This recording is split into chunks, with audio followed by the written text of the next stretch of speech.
Rob, Parker, Kelvin Washington here in New Orleans. Radio Row, having a great time thus far. It has been amazing. And we're coming to you live from the TireRack.com studios. And by the way, both looking fly right now in our Travis Matthew apparel. It is designed for confidence and comfort no matter where the day takes you. From performance-driven styles to everyday essentials for men and women, Travis Matthew has you covered. Visit TravisMatthew.com and receive 20% off your first order when you sign up, or the email right there. You look good, I might say, Rob. You look good. Thank you very much. Yeah, thank looking you. good myself. And by the way, we have as all-pro, one of the hardest-hitting safeties in the game, somebody that I can't wait to ask him a question about what he was known for doing on the field. I'll ask him that in a minute. Brian Dawkins is here joining us now on behalf of Boehringer and Lilly's, and It Takes Two Health Initiative, Pro Football Hall of Famer and Philadelphia Eagles. Again, legend Brian Dawkins is here with us. B-Doc, how you doing, man? What's up, man? Absolutely blessed, brother. Absolutely We blessed. always love when you stop by to the Odd Couple. We always, every year,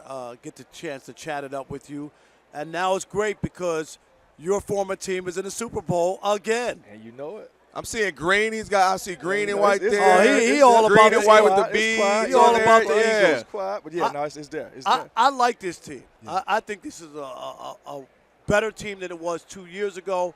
Obviously, Saquon, Barkley, the offensive line, the defensive line. This is a complete team. Yes. And here's the thing I'll tell you. Like, in the beginning of the year, one of the things I was telling fans and whomever would do an interview with me, right, there's going to be growing pains.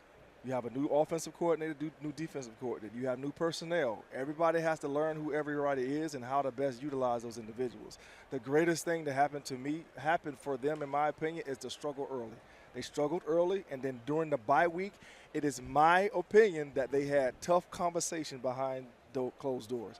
And through those tough conversations, they have begun to play better football to the point in the playoffs they're absolutely playing their best football, right? So that's the way you want to trend during a season. You don't necessarily want to play your best football the first game or the fifth game, the sixth game.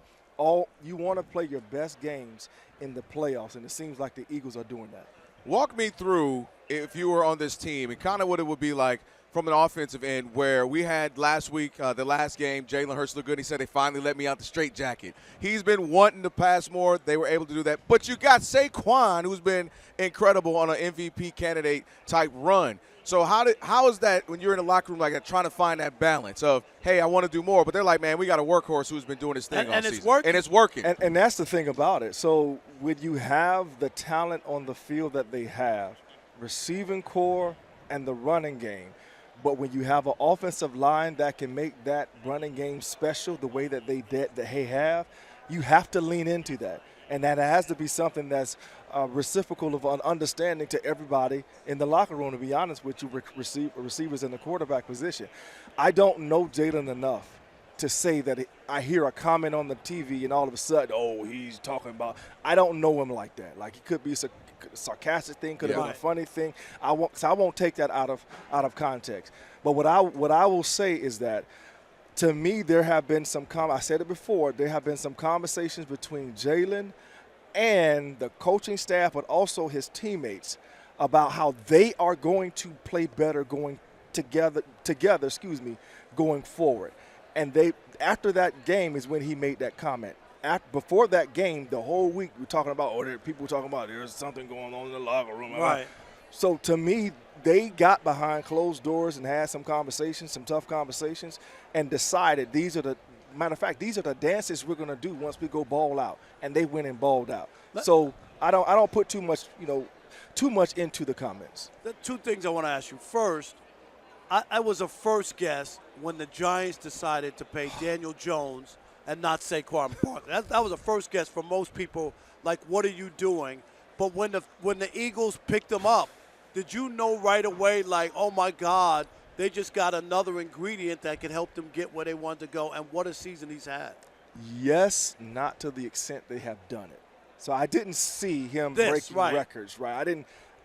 I was blessed to be an executive during the time that he came out for the Eagles at the time. Uh-huh. And so one of the individuals that I looked was him. I scouted him and looked at him coming out of it. His potential was off the chart of him being a franchise running back. So now that you allow a franchise running back to come right down the road to a team with the best offensive line in the game. Thank you. Right. That's what I'm saying. Bro, so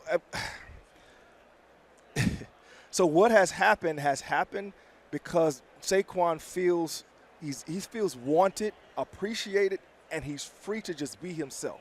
And this is what happens when he's, for one, feels wanted, appreciated, and free to be himself. So thank you, Giants, again. I've said it probably about 10 times. And we've said it about 30 times. Exactly. We're with you on that. Thank you. Yep, Hall of Famer, Philadelphia Eagle legend Brian Dawkins, a guest with the Odd Couple, Rob and Kelvin here in New Orleans. So let's go to the other team. Yeah. You play, I just mentioned, Hall of Famer. You had to stop guys like Patrick Mahomes, stop offenses that Andy Reid would come up with. What's the game plan coming into this, knowing how good they are in closing out games and close games? Lucky, he says. Everybody else says they're good and great at closing out games. What's the game plan? How do you plan on stopping Patrick Mahomes and the trickery of Andy Reid? Well, the first aspect of any defense is going to be physicality. You got to be physical with these dudes. You got to be physical. Any opportunity you get a chance to lay some stank on some folk, you lay some stank on some folk, right? So that's number one in my opinion. But here's the other thing. You have to be someone that moves around. You have to show him different things. You can't just do the same thing, allow him to walk through formations. When I say walk through formations, in walk through, this is the formation that you see in walk through. So these are the things that we're going to do against this in walk through. You have to be a team that's versatile enough to be able to do some things that maybe catches them off guard from time to time and potentially cause them to make a mistake, right? But then also you have to know who their dudes are in certain situations. Red zone, third down, Kelsey is the dude. Don't let him catch footballs, right? And so there's obviously different ways of going about doing that, but ultimately knowing how to take away his ultimate weapon, which is Kelsey for the most part. Tackling will be a key issue when it comes to this team, not allowing them to have yards off the catch. And like I said, you got to be physical with these dudes. Let me ask you this too real quick. Do you need a spy on Patrick Mahomes? He's known in the postseason to break off a big run, where people are expecting the pass or something. How do you defend him to stop him from, getting that big 15-yard, 20-yard run that changes a possession? So I would say that that's a strategic play. You don't have to do it all the time.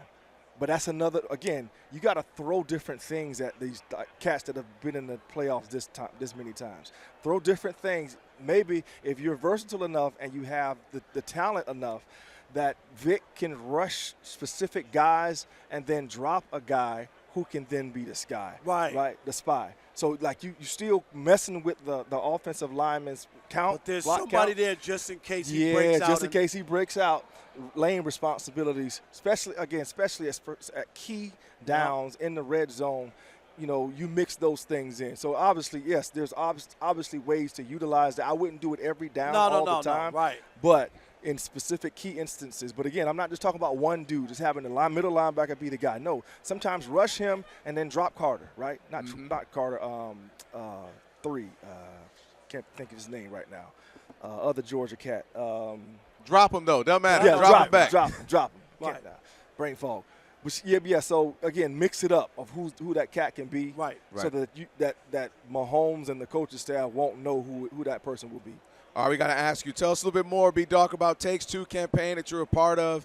And then you had the involvement last month with the Rose Parade, out, of course, where we are out there in Cali. Tell us more. Yeah, man, it's a blessing. It's a blessing. One of the things in retirement that I've wanted to do is bless people in their total body, right? So mentally, spiritually, and physically.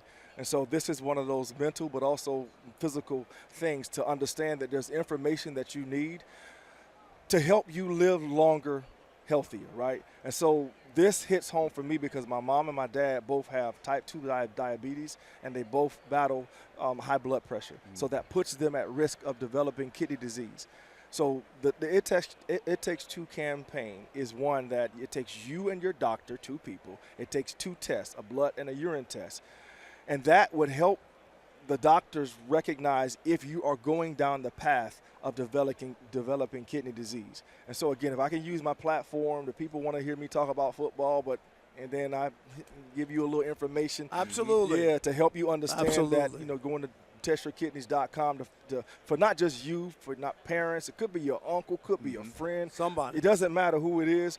This information could potentially help them to live a healthier life longer. All right. No, Thank you so much. Yeah, That's thank great. you, B-Dog. We got to get you out of here on this very quickly for us. We would be remiss if we didn't ask you. You just talked about it, mental, mind, body, spirit. When you would lay somebody out, you would then say what to them? When you would lay somebody out on the football field, you would pray for them? Hallelujah. Hallelujah. Don't lock me out and then pray for me. There you go. No. Yeah, it's all right. Especially if you so I'm going to be real with you. Okay. Right? My intent, if you're the receiver, Yes. I want to make you feel pain. Okay, I understand. Right? I don't want to hurt you. What happened to that you turn can't another play. cheek? No. I can't. But again, within the rules of play football, Right. you can move a grown man from one spot to the next spot against his will. That's in the rules. Yeah. Right? So within the rules, I'm gonna You're physically, as hard as I can, move you from one point to the next. And then bless them. Ain't blessed. B-Dog, Hall of Appreciate Famer, you. man. God bless Appreciate you.